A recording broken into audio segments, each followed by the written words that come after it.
Je vivais dans un ranch avec mes grands-parents. Mes parents m'avaient mise à la porte et je n'avais pas les moyens de louer un appartement, alors ils ont accepté que je reste chez eux pour une fraction du prix du loyer. Je dormais dans une chambre du rez-de-chaussée. L'odeur des personnes âgées y était encore plus forte, presque étouffante. La pièce était remplie des reliques religieuses de ma grand-mère. Et il y avait surtout ce tableau géant de Jésus qui me fixait pendant mon sommeil. Les choses étranges n'ont pas commencé avant ma 2e semaine là-bas. Un soir, en rentrant de mon petit boulot à l'épicerie du coin, il faisait déjà nuit. Alors que je déverrouillais la porte d'entrée, j'ai entendu des bruits de pas dans les champs. J'ai pensé qu'il y avait quelqu'un qui essayait de voler les récoltes de mon grand-père.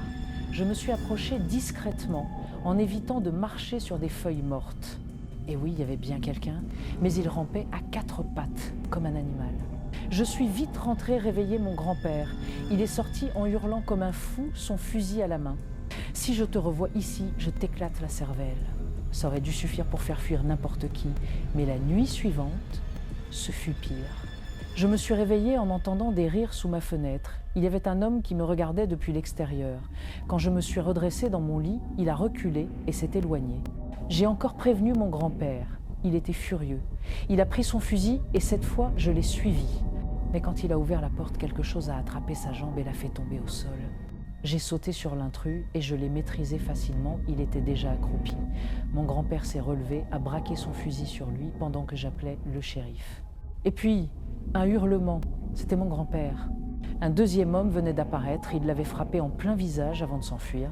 À la fin, le shérif n'a rien trouvé, mais depuis ce soir-là, mon grand-père a installé des caméras pointées vers les champs. Histoire 2, le téléphone. Le mois dernier, je suis rentrée tard, après avoir passé la soirée avec ma sœur et son mari. Sur la porte, ma mère avait laissé un mot « Sors les poubelles ». En allant du côté de la maison, près des bacs, j'ai entendu des voix dans le jardin. Je me suis penchée au-dessus de la clôture. 2 personnes se tenaient debout près de notre table de patio. J'ai couru prévenir ma mère, mais quand nous avons ouvert sa porte, les 2 intrus montaient déjà les escaliers vers nous. Je l'ai poussé vers la fenêtre, l'obligeant presque à sauter sur le rebord extérieur. Je l'ai suivi de justesse, tandis que les 2 silhouettes entraient dans la chambre. 2 semaines plus tard, nous commencions à peine à tourner la page quand le téléphone s'est mis à sonner à 3 heures du matin. Il n'arrêtait pas. Pas de messagerie, pas d'arrêt, juste cette sonnerie interminable. Après 10 appels, ma mère a fini par arracher la prise. Le lendemain, elle a reçu un SMS. « Pourquoi tu n'as pas répondu ?» Histoire 3, l'horloge. Une fille de 14 ans s'était réveillée au milieu de la nuit, se souvenant d'un devoir qu'elle n'avait pas fait. Elle s'est mise à écrire, l'horloge affichait 1h15. Puis, des bruits étouffés dans les murs. Elle s'est arrêtée. Le bruit s'est amplifié. Quelque chose poussait derrière la cloison. Un panneau mural s'est ouvert et un homme en est sorti. Ses parents, 3 portes plus loin, ont entendu ses hurlements. Quand son père est entré, il a trouvé un homme grand et obèse, la main plaquée sur la bouche de sa fille. Il l'a frappé, encore et encore, jusqu'à ce qu'il tombe. Dans sa poche, ils ont retrouvé 2 culottes de la fillette. Histoire 4, le tunnel. Avec ma femme, nous étions allés à Cedar Beach. Le lieu ferme à 20h30, mais nous étions restés à marcher sur le sable. À l'aller, nous n'avions croisé personne. Mais en revenant, il y avait d'autres empreintes dans le sable. Nous avons suivi la piste et j'ai braqué ma lampe de téléphone vers les dunes. C'est là que j'ai vu un tunnel. En approchant, ma lumière a révélé 2 silhouettes accroupies à l'intérieur. Leur peau ridée, flasque, presque humaine, mais pas tout à fait. J'ai immédiatement éteint ma lampe et attrapé la main de ma femme. Nous avons couru jusqu'à la voiture sans jamais nous retourner. Histoire 5, le lycée. Je travaillais comme agent d'entretien de nuit dans un lycée. La plupart du temps, j'étais seule. Ce soir-là, alors que je lavais une salle, j'ai vu la lumière s'allumer dans une autre classe, de l'autre côté du couloir. Et quelqu'un est venu à la fenêtre. Il m'a regardé et m'a fait signe de la main. Je me suis figée, incapable de bouger. Quand j'ai relevé les stores, la lumière avait disparu. Plus tard, les caméras de sécurité ont montré l'homme sortir du sous-sol. Mais jamais personne ne l'a vu en ressortir. Histoire 6, le sous-sol.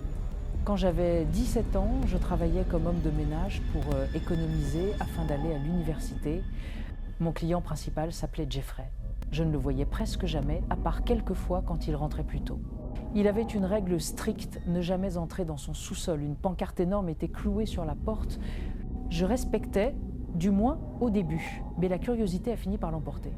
En rangeant sa chambre, j'ai fouillé ses tiroirs, beaucoup de vêtements, des albums photos, des batteries, des appareils photos, rien d'anormal. Jusqu'au tiroir du bas. Là, un petit coffret en bois, verrouillé. Je savais qu'il avait une clé accrochée dans la cuisine, je l'ai prise. La serrure a cédé. À l'intérieur, des photos. Au début, des clichés de la maison. Puis, très vite, moi, dans chaque pièce, même dans la salle de bain. La plus terrifiante, une photo en couleur, prise de l'extérieur, alors que j'étais dans la cuisine. J'ai tout remis en place, sauf quelques clichés que j'ai gardés comme preuve. En partant, je suis passée devant la porte du sous-sol. Et cette fois, j'ai décidé d'y entrer. L'odeur était insoutenable, comme de la charogne, des posters obscènes sur les murs. Certains semblaient montrer des enfants. Il y avait 2 petites portes fermées, d'où venait cette puanteur. Et surtout, une caméra au plafond, braquée sur moi. Elle suivait mes mouvements, puis s'est figée. J'ai compris. Je suis sortie de là sans me retourner. Jeffrey m'a appelé une fois. Je n'ai jamais répondu. Histoire 7, le parking du Stop Shop. Je finissais mon service de nuit dans un supermarché Stop Shop avec un collègue.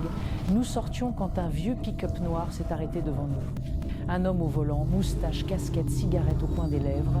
À côté de lui, une femme aux cheveux sales, sourire malsain. « Vous avez de la monnaie pour l'essence ?» Mon collègue lui a donné 50 centimes moins $1. Il a regardé les pièces, puis nous, ça ne suffit pas. Un silence lourd. La femme nous fixait, son sourire encore plus large. J'ai pris les devants et suis montée vite dans ma voiture, mon collègue aussi. Le pick-up a fait demi-tour et nous a suivis. J'ai accéléré, réussi à les semer, ou du moins je le croyais. Quelques minutes plus tard, ils étaient de nouveau derrière moi, sur le parking d'une station-service. La femme a sorti une arme, j'ai vu le canon pointer dans ma direction. Une balle a brisé ma vitre arrière. J'ai foncé en marche arrière et réussi à m'enfuir. Le lendemain, j'ai retrouvé 2 impacts de balles supplémentaires sur ma carrosserie. Histoire 8, l'asile abandonné. Avec Andrew, mon cousin, nous avions 10 à 8 ans quand nous avons décidé d'explorer l'asile abandonné de notre ville. Il était déjà minuit passé, nous avions chacun une lampe et une caméra. Nous sommes entrés par une fenêtre fracturée. À l'intérieur, du verre brisé, des graffitis, des sols troués. L'ambiance était pesante, irréelle. Dans une petite salle, il y avait encore un fauteuil dentaire. Puis, dans une salle de bain à l'étage, nous avons entendu un goutte-à-goutte régulier. Une porte de cabine était fermée, impossible de l'ouvrir, trop étroit pour ramper dessous.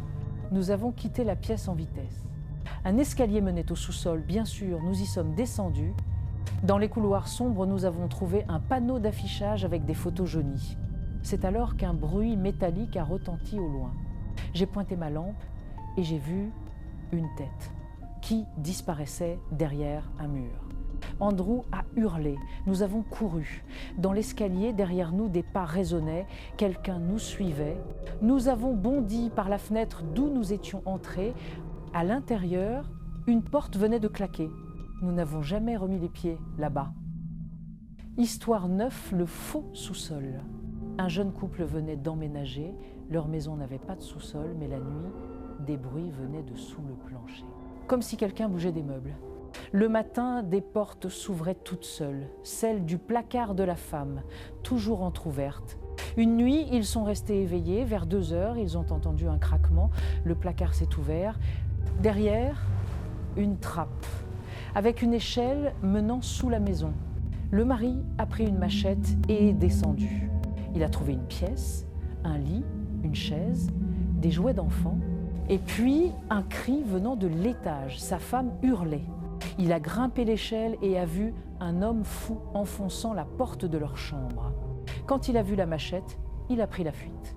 Jamais ils n'ont su qui il était, ni depuis combien de temps il vivait sous leurs pieds. Le lendemain, nous avions déménagé. Histoire dit, Cathy. J'avais 20 ans quand j'ai emménagé avec ma copine dans un petit appartement. La première nuit, impossible de dormir. Les voisins hurlaient, frappaient au mur comme des possédés. Le lendemain, je suis allée frapper. Une femme albinos d'une 50aine d'années m'a ouvert. Sa voix était rauque, comme brûlée par des décennies de tabac. Elle a claqué la porte au nez. À la réception, le concierge m'a dit qu'il n'y avait qu'une seule locataire, une femme nommée Cathy. Son mari était mort il y a 5 ans. Le soir suivant, plus de bruit. Nous étions enfin tranquilles. Mais au milieu de la nuit, je me suis réveillée. Quelqu'un se tenait au pied de notre lit. J'ai chuchoté « Anna » en pensant à ma compagne. Mais elle était couchée à côté de moi. Alors, une voix rauque a répondu « Vous n'auriez pas dû me dénoncer ». Ma copine a hurlé, j'ai allumé la lampe, elle avait disparu. Une semaine plus tard, 4 coups secs ont résonné sur nos murs.